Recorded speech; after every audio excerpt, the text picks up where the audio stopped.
Welcome to this month's Mortgage Express. Yes. And we're going to be talking about April showers bringing May flowers. Basically, break it down to if you're getting ready to buy a house, or you're thinking about it, or just getting all your ducks in a row. So I'm Dawn Hall. And Mallory Fraser. Mallory Fraser. Oh, I was about to say something, but I won't. Anyway, so It's been 6 months and still gets excited about it. So we're going to talk about why does preparation matter? Preparation, you don't want to go into it all willy-nilly. I mean, a lot of people do. A lot of people fly by the seat of their pants. Yes. But, if you put in some preparation, it's going to help make everything run smoother.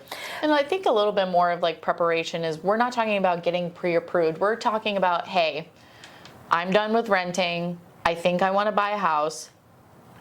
Am I ready to buy that house? Right. Am I set up to buy that house? Do I have my ducks in a row? Do I have the ducks in a row? Not necessarily the pre-approval, come talk to us, you're ready to go.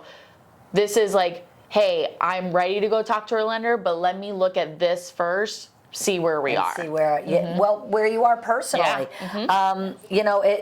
Buying the house definitely starts before you apply. Absolutely. Your financial habits determine what you're going to do and how you're going to be able to handle that house. You need to find out, what do you pay for rent? What feels comfortable, because again, what may feel comfortable for you may not be what you qualify for. Say you're in an apartment and the electricity bill that you have there is $60 a month. If you move into an actual house that has 4 bedrooms, 3 bedrooms, and everything, your pool, your electric bill is going to be a little bit, it's not going to be $60 a month, it's going to be different. Right. So that's what we're kind of like talking about. Correct.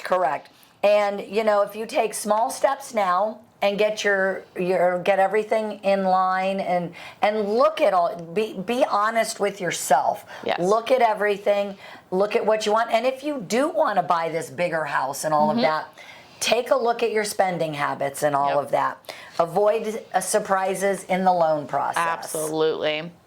So basically knowing your budget, and this goes with knowing what you're getting monthly and what you're getting gross versus net. Gross is going to be everything before taxes come out. And that's what technically what we look for. We do everything before the taxes and then the net. We qualify you on your gross. I personally, when I was buying a house, I wanted to do my net.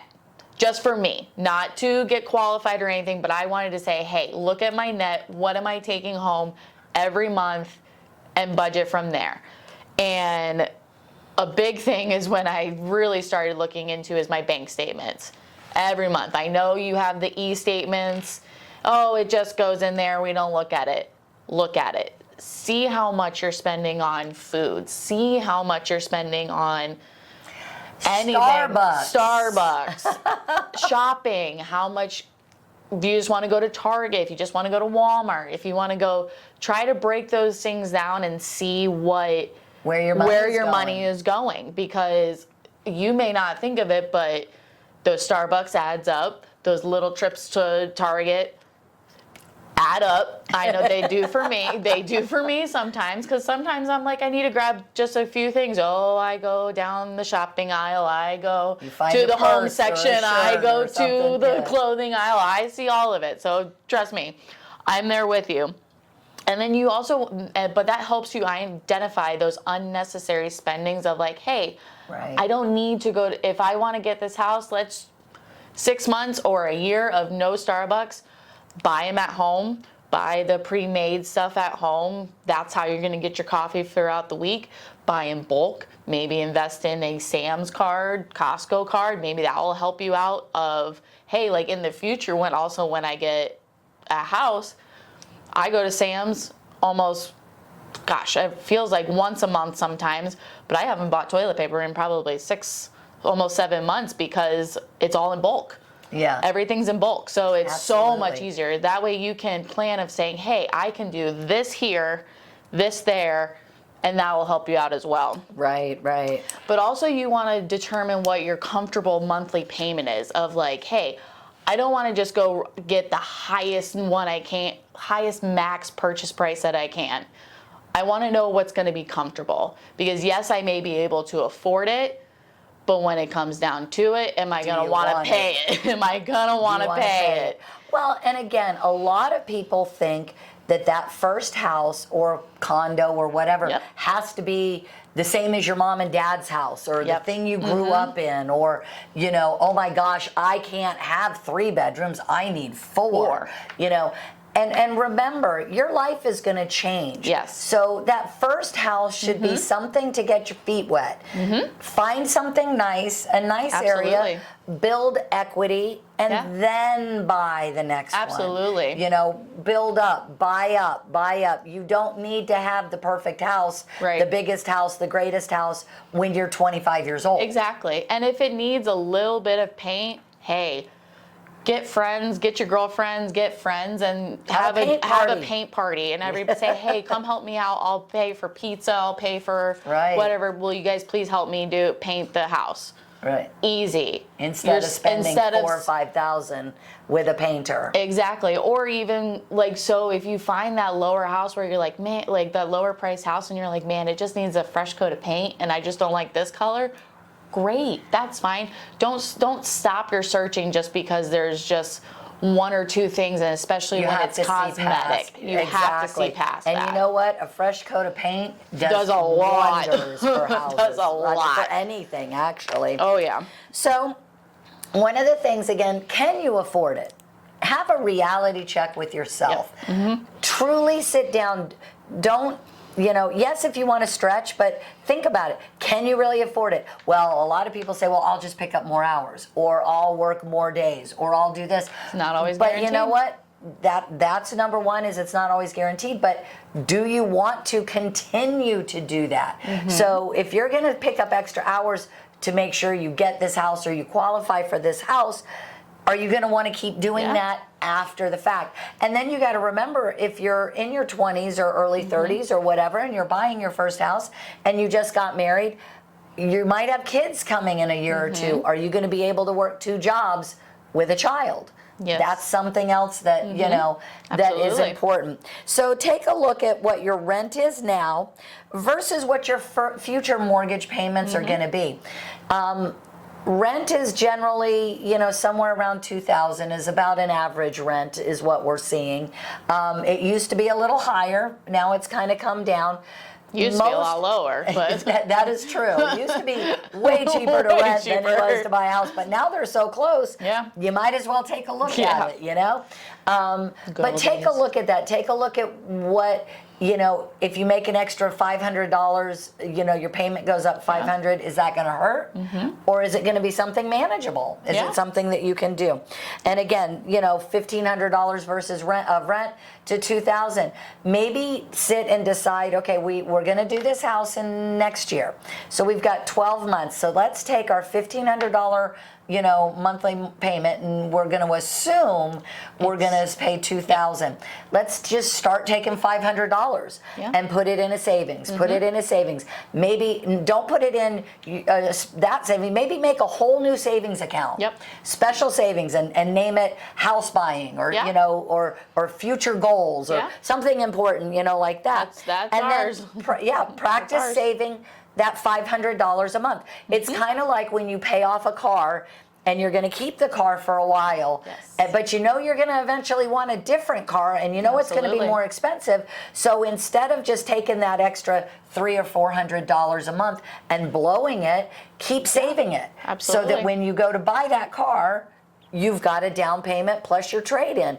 Same idea with the house, with saving that. And you know, it helps you, you know, feel good about it and really get started on that. So you can also research some savings accounts. Some have high yield savings, like earnings on it, that you can make money while it's sitting there, and you're just, you know, just saving the money. I mean, that's what my husband and I are doing. Ours is in a high yield savings, and it sits there, and we just keep putting money in it. We just put money in, and it just sits there. I mean, sometimes if like emergencies, if we need to just get a little bit out of it, it's not an issue, but we just keep dumping. We're just like, okay, we'll just put that in there. put that in there. Yep. Put that in there. But Definitely. it's definitely it takes structure, and it takes it also takes what do you want to say? You have to want to do it. Yes. You have to discipline. Discipline. That's the word I was. We were looking for that word, discipline, and heart, and wanting to do it, and really making that a priority. Yeah. Because it's so easy to say, "Oh, forget it. Let's go out to dinner, or let's do this." Because let's face it. One dinner, if you went out nice and had some drinks and had some dinner, and then tipped them, you're at $100 anyway. Yep. That's what we do. Is at least $100. Exactly. So Yeah, my husband and I like to joke that for some reason we always every restaurant we go to, we have to have an appetizer. I've never been the appetizer person until I met my husband, and I was like, we get an appetizer every single time we go to a restaurant. We don't just get the entrees. And he's like, yeah, you're right. We do. Like, we do. And I'm like, what the heck? But let's talk a little bit about some credit awareness. Credit is fun. So there are many different websites, and you can even go to the actual bureau's websites of Experian, Equifax, and TransUnion and get a free credit report or see what's on it. Now, they will ask for memberships if you want to do that. That way you can see all three of them, or you can actually see and get down there. They'll give you if somebody's trying to get into your credit, blah, blah, blah, but you don't need to if you don't want to. If you do, all the power to you. Just make sure you're adding that back into your monthly payments of like what you're going to do. But you also can go, which I love to do, is annual credit report, freecreditreport.com. I'll have to double check on that one, but pretty sure that's what it is. But it's honestly the best thing. You just put in your information, and it shows you what is hitting, what's in default, if there's anything in default, there's anything in collections, there's anything that you're like, hey, I didn't know that was there. Like, what's this? Mm-hmm. That way you know before you even come to us, because there are many a times that I look at it and we're like, hey, there's something in collections, and no one even knows. People don't even know. No one even knows. Sometimes, maybe you got a new phone. Yeah. And maybe you hadn't paid off the old one, and they didn't pay it off, and AT&T said that we're going to pay off this phone for you, and maybe they didn't, and then they hit you up with a collection. Yep. And that's something you want to know, because that's going to drive your credit score. Absolutely. And it could be something that we're going to make you pay off at closing. So definitely. And if it's a low sum, that way you can pay it off right then and there, and it actually bumps up your credit from there. So you goes up a couple of points from that. But you always want to check with that, because if there's something that's not even there that's yours, you can dispute it earlier than being in the actual loan process. Right. Because if being proactive about that. And if you do have a late, and it legitimately was a late, and FHA guideline is no lates in the last 12 months. So that doesn't mean you couldn't have had lates previously, but that maybe starts the clock ticking. Of like, hey, so there you go. can sit down and go, okay, so we had lates last month, but we're really going to work on not being late. And here's the thing. A lot of people try to make big payments on their credit cards. If you can't, make the minimum. Yes. Always make auto the minimum. Because your score may be lower because you've got so much debt on your credit, but you won't have the lates. Nope. So that when You'll never have a late. When you do pay that money down on that credit card, your score is going to shoot up, and it's going to shoot up for the right reason.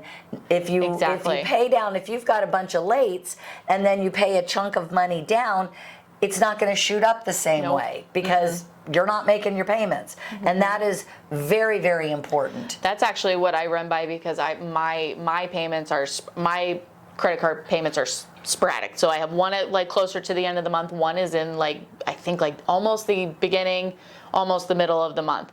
So those two I allow just have the auto payments. But every month on the 30th or the 31st, depending on what month it is, I have that auto of like, hey, pay everything off. There you go.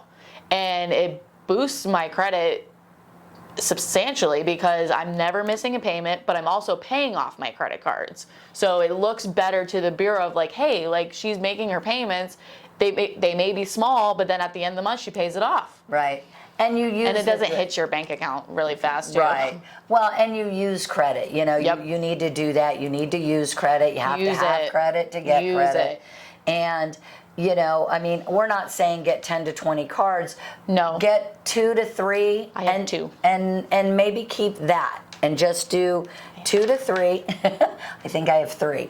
But anyway, just keep those and then use those. And you know, you can always pay cash. Yeah. But you know, use those and pay them down. Don't get 15 to 20 cards because it becomes overwhelming and it takes over. Yes, absolutely. And it takes over. What happens is you tend to forget when those payments are and when those payments are due. And then you have them all spread out everywhere and it's just too much instead of just having 2.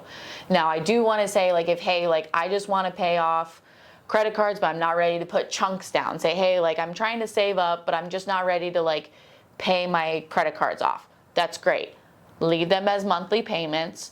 Don't spend on them anymore. Leave them as monthly payments. Keep paying them off. And if maybe you have a little bit, you can put that on there, put that on there, put that on there. But don't spend on the cards. Don't add to the debt. When you add to the debt, that makes the payment go up. And that is what's going to hurt you of now you're using more credit, but you're only making that monthly payment. And that's not going to help a little bit. You still want to pay them off, but just try, if you're like, hey, I just want to start saving, I just want to pay the minimums. Okay, then don't use the credit cards and add on to that one. Correct. And avoid, when you're ready to buy, do not open any more new cards. The longer of the history is the best of the the best. You don't want to have a lot of new open credit.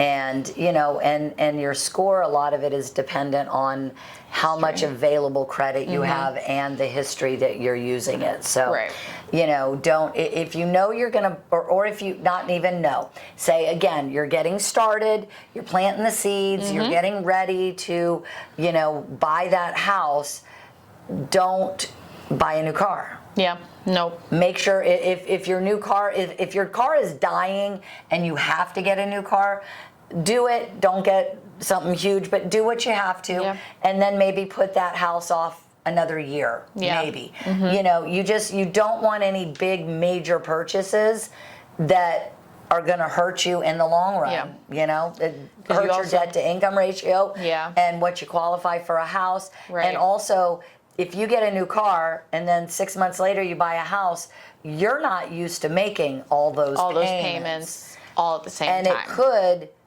freak you out. It could mess you up. It could, you know, if you're on a commission type basis job, what if you don't make all that commission 1 month or 2 months or 3 months or whatever, and you've now got this new car payment and a new house payment that's bigger than what your rent was, and you don't have anything in savings, and that's kind of what I mean by flying by the seat of your pants kind of thing. But anyway, start saving early.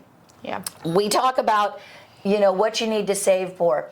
Your down payment is not the only thing that you have when you purchase a home. Most people don't know that, and it kind of surprises me. But then again, I think back to when I bought my first house, my very first house. Your dad and I were gonna buy a house. And I went in, and I worked at a bank at the time, and I sat down with my friend, the mortgage lady, because I wasn't a mortgage person then.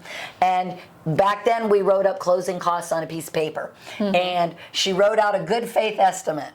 And she handed it to me, and I went, what? I thought I only needed, you know, $15,000. And she's telling me I need 30. And I'm like, what do you mean? And she goes, well, you have an appraisal. And I said, but what if I don't want an appraisal? Well, doesn't matter what you want. The bank needs an appraisal to make sure what you're buying is worth what you're buying. So there are all these other fees, closing costs, as you know, and then prepaid items, which are items we collect to pay on your behalf, your insurance, your taxes, that kind of stuff. So you got to remember and be ready that it's not just the 5 and 10% down. It is a little more than that. So also reserves too, because say you're putting little money down, sometimes they'll require you to have a certain amount in your bank account in reserves. For reserves, making sure that if in 3 months something happens, you still have the money to pay that mortgage payment. Correct. And, make sure you keep your funds in a bank account. We Money say, in the mattress, money in the mattress. Money. Yeah, we don't call it, there's, cash hiding, but Cash in my safe. it's, we call it as a mattress money. A lot of tip people used to do it. Just a lot of people like to put money aside and collect it in their coffee can and come up, and then all of a sudden you've got $4,000 or $5,000 you want to deposit, and guess what? We have to source that. Yes, We have to source when it. we say source, we have to know where it came from, and it's not just because we're being mean and nasty. It's because the government says we want to know where that money's coming from. We want to know that it's legal money. They want to know that you're not money laundering. But I'm only a server. Yeah, we know. We understand. The government doesn't. That is true. So keep the money in. Seasoned funds are better. What we mean by seasoned funds is money in your bank for more than 3 months. Mm-hmm. So if you get married, and you put a whole bunch of big deposits in your account. Mm-hmm. If you wait 3 months, we don't have to worry about where those those big deposits came from. We don't need to know that Aunt Jenny gave you a $10,000 check and little Susie down the street, who you don't even know, gave you $100. But we got to source it and got to find out where it is. So again, seasoned money is the best way. So again, when you're planting your seeds and getting ready to do it, start saving your money. And again, and if you put it in that special savings and you're putting money in and putting money in, if that money's been there for 6 months, a year, whatever, we know exactly how much is there and don't have to worry about what we call seasonings. And consistent deposits. Your paycheck. Bartenders, our servers is are a good one. Consistent. But here's the thing. If you are putting your tips in, now that you can claim them without getting taxed on them, if you put 500, 300, 600, 400, they may not be the same, but they're more consistent, and they see that you bartended 4 days in a row, then you didn't. Yep. Then you bartended some more, so they understand that, and it looks more consistent. I always tell people, there are some people that get paid checks or get whatever, and they go cash their checks, and then they only put a little bit of money in the account, and then they save some more money or take it out. Deposit your whole check. Yep. The whole thing. Just put the whole thing in, take the money out after that. Yep. That way, they match when we're looking at a pay stub and we're looking at your bank account, so it's not considered a large deposit, or we're not running around going, oh, he had a large deposit on April 5th, but he got paid on April 1st, but there's no money in there April 1st. What's, that kind of thing. Don't hoard the checks. Don't do that. Put them in. Put them there. I did it when I was serving and bartending. That night, I got all my cash tips. Any cash tips I had, the next morning I was at the bank depositing it. It was in there. It was in. Now we also are talking about, because it just popped in my head when you were saying your paycheck into your bank account. If you have them going to different bank accounts, that's okay. It shows on your paycheck that it's going to different ones. 2 separate ones. Many people have a certain percentage going to a savings, a certain percentage going to your regular checking account. That's not what we're talking about. We're talking about the actual cash that people get. And again, like we say, it's just mostly, the service base of if somebody's getting cash tips, go put them in on a regular basis. Go every other day and put them in. That way we can show look, he puts them in. They put them in, we're good to go. Right. And then they're not considered large deposits or strange deposits or anything like that. Right.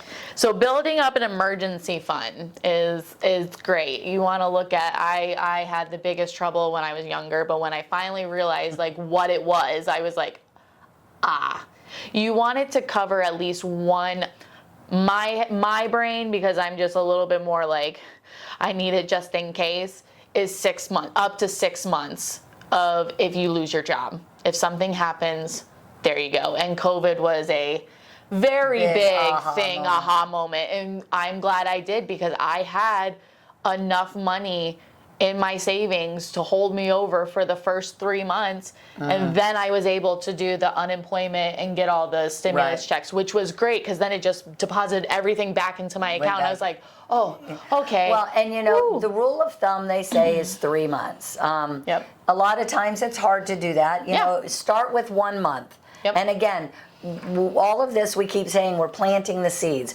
So start with 1 month. 1 month. Then go to 2 months. Go to 2 months when you can. And then go to 3 months when you can. And then you've now got a nice little nest egg, some savings, and all of that, because you're going to need it when you buy a house. Absolutely. You know, you're going to need trash cans. You're going to need, curtains. You're going to need everything. Cleaning supply. You're going to need stuff that you don't even think about. You're going to go grocery shopping.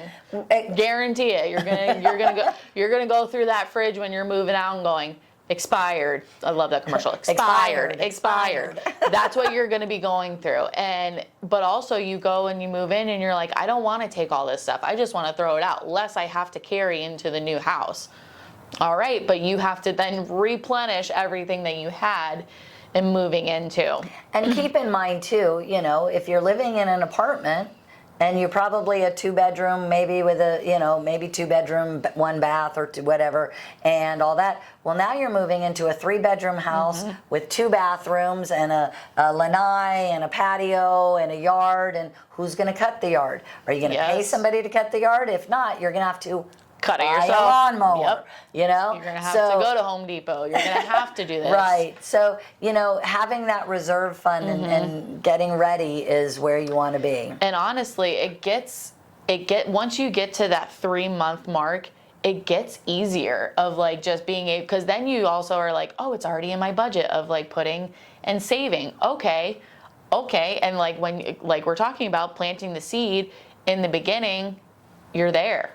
And it just gets easier and easier and easier. And then you start getting more money and you start stocking away more money. And you're like, and then the next thing you know, you go, hey, I've got a whole year that I can, please don't take time off of your job. Please don't do that. But we're just saying like but it's one of those things that you can, now you have an emergency fund for your house in case something happens. Because if you were renting, you called your landlord and they fixed it or replaced it. When you're a homeowner, you call your husband.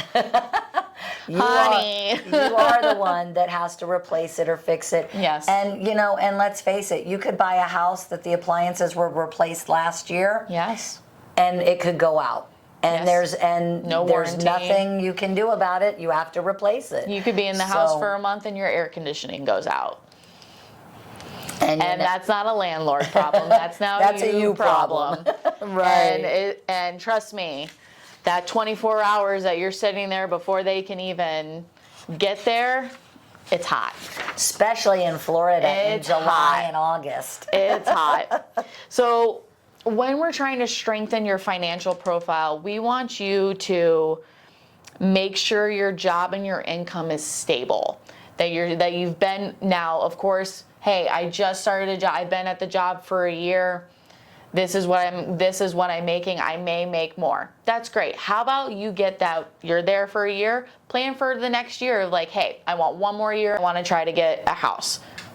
Perfect. I became full-time at my last job, and that was the first thing on my mind was, hey, I am now full-time. I've been here for 4 years. I'm full-time. I want to see how much I make in 1 year, and then I want to plan on buying a house. Fortunately, COVID kicked in, so that just trashed my decision. But at that moment, but then I ended up being able to, so that was great. But that's where you want it, because things like that happen. Maybe they just start laying off people. Not saying that you're going to or anything, but they may cut your hours a little bit, that you're not a full 40 hours anymore. Well, and you may not know. I mean, there are so many local-owned businesses here in Southwest Florida, and if you work for a company And if the market is slow and they're not doing business, they're not going to be able to continue to pay you. Right. So they might have to lay you off. Nothing to do with you. It's not that you're Yes. horrible. It's that they can't afford to pay Right. you. So those are things you have to keep in the back of your mind. Again, when you're looking to buy a house, we're not trying to scare you or anything, and we're not trying to say, don't do No. it. But the more you are stable and the more you understand the risks, Yes. the better you're going to be able to handle Right. that new purchase. Right. And kind of like what we were saying earlier of like not buying cars and not buying furniture. I never bought a brand new, we still haven't bought brand new furniture, period. My husband and That's I. because I got her this really cool sectional out of some house that one of my lenders, Yes. that people were leaving and didn't want it. And I just came and I was like, hey, I'll take it. It looks like the one that's the same color that I already have And in it my was house. bigger And it and was a little nicer bit and bigger. newer. So I Yep. was like, I said, hey, honey, do you want this? And he was like, Facebook sure. Marketplace is a really Sure. good thing too. But even before, Yeah, when I was yeah. in my apartments, I never bought anything brand new. A lot of it was like, hey, somebody's getting rid of it, because for me, was not going to furnish a brand, like an apartment with brand new furniture until I bought a house, because I said, why am I going to go into debt for something that may not even match Go what with I what want, you want when you buy at the my house. That is true. I loved IKEA. I did buy from IKEA, which I still have some of the pieces that I still have Your some of the pieces sister there. was big on IKEA when she was in But college. it was and because stuff. it's perfect for if you just want to buy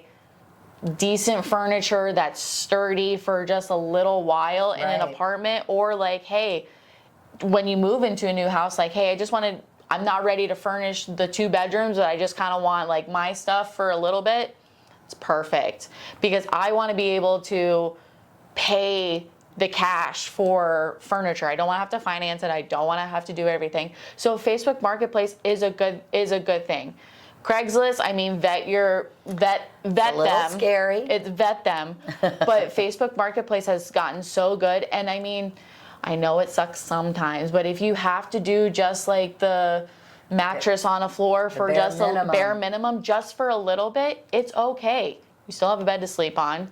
You still have things around. I didn't have a nice set of plates or anything actually until we got married. My husband and I both had like 2 sets of plates that were like mushed together. We still eat off of paper plates because sometimes I just don't want to do She's dishes. getting china from her grandma too. But you get things handed down to you, but also Yeah.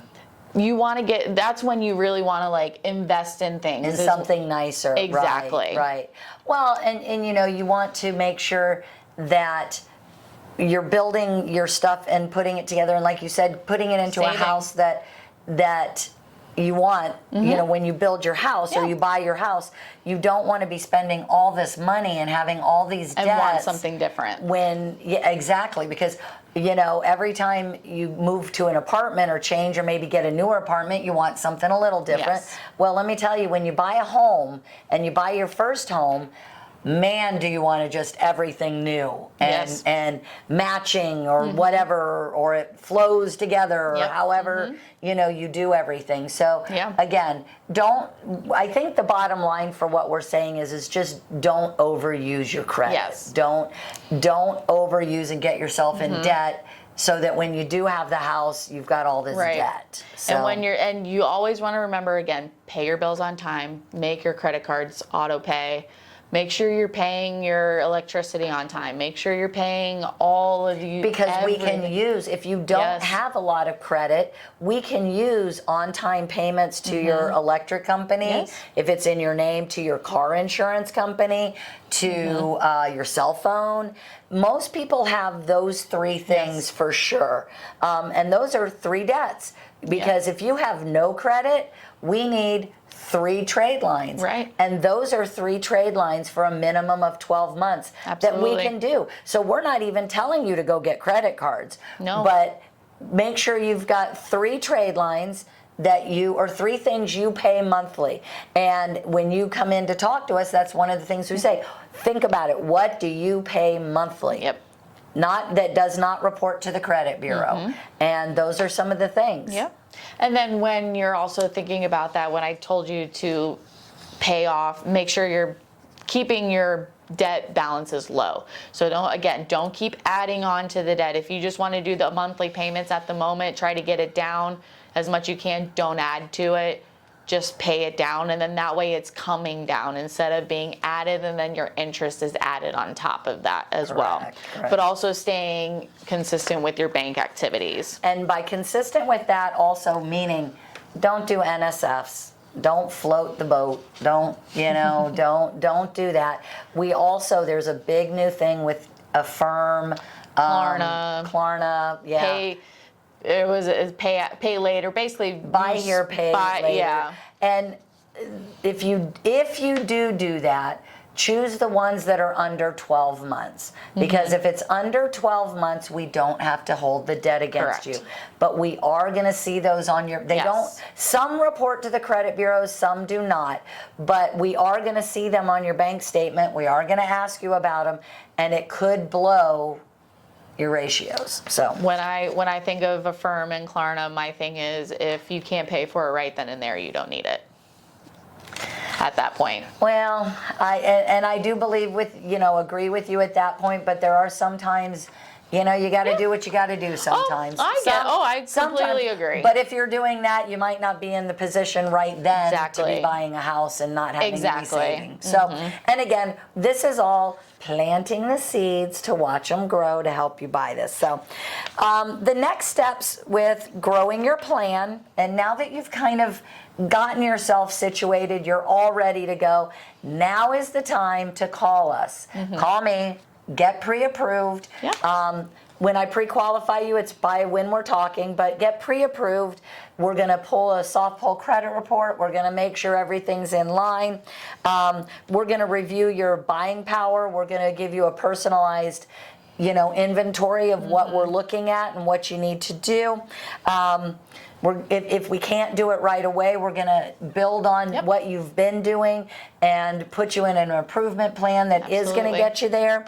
And all of that, we always say, and it's up here too, ask questions. There is no obligation. There's no obligation to get pre-approved. We do it all for free. Absolutely. And then we're there to help you. We're there to talk to your realtors with you. We're there to back you and help you get to homeowners position and own a home. It's a great position. So now that we're kind of done, we've kind of gone a little longer than usual, just a little bit. But hey, Ashley, do we have any questions or anything? Anybody in the queue that has a question? Let's give it just a second. If anybody has questions, you can leave them in the chat. We'll give them just a second to see if we have any. Absolutely. I know we're looking at lots. We have our savings open. We're looking at lots in the Cape, and I'm like, I just want one just to pop up just randomly. That's like, it's perfect. Let's do it. But it's just like we're picky. We are so picky because I told my husband, I said, we're building this thing. I'm not moving anymore. Well, but this is, again, as we were talking, this is your second home, the one you're looking to buy. So you started with the small starter. It's smaller. Well, that was a good price, a good buy. You've invested tons of equity in it. Yes. So now you've got tons of equity to choose whether you take it out, whether you sell it, whether you rent it, whatever you decide to do. And now your next home is going to be for the family. And as you build in and become... That's what my husband says to me. He goes, I am so happy you're in the mortgage business, so you can just tell me like how we're going to do it. I have the plan. I told him, I said, look, this is what we're going to do. We're taking a HELOC, so we pay out. We can buy our lot free and clear. We don't have any balloon payment. We just have interest-only payments. We don't even have that. We get the construction perm, and then they pay that off. So we'll have a HELOC open in case anything ever happens. We don't have to use it. And then we build our house. And he's just like, gosh, I am so happy that you're in there. And he's a prime example of how not all loan officers are the same. Because he says when he bought his house, his loan officer was there to start it, but then MIA and didn't answer questions for him. And there's so many things he didn't understand and know even when he bought it and was done. I mean, Yeah. remember there was the one point he didn't have homestead on his property. Oh, I put him on a homestead. I You looked at know, him and I and- said, "You lived here for how many years and you don't have a homesteaded on here?" And he goes, "I have no idea what that is." And I said, And the "How bad does your thi- loan officer not tell you that?" Exactly, and the bad thing is that cost him money, and his For years. and your Save Well, Our not many years, Homes. but yeah. Well, and the Save Our Homes didn't start until you put the homestead on it. Yeah. So- Yeah. And I mean, I sit there. It was crazy. All right. Crazy. So I think, Nope. sounds like everybody Yeah. understands and knows what's going on. Call us with any questions. Again, I'm Dawn Hall, And Mallory Fraser. and give us a call. Van Dyke Mortgage, 239-789-7561. Your lender for life. Bye. Bye.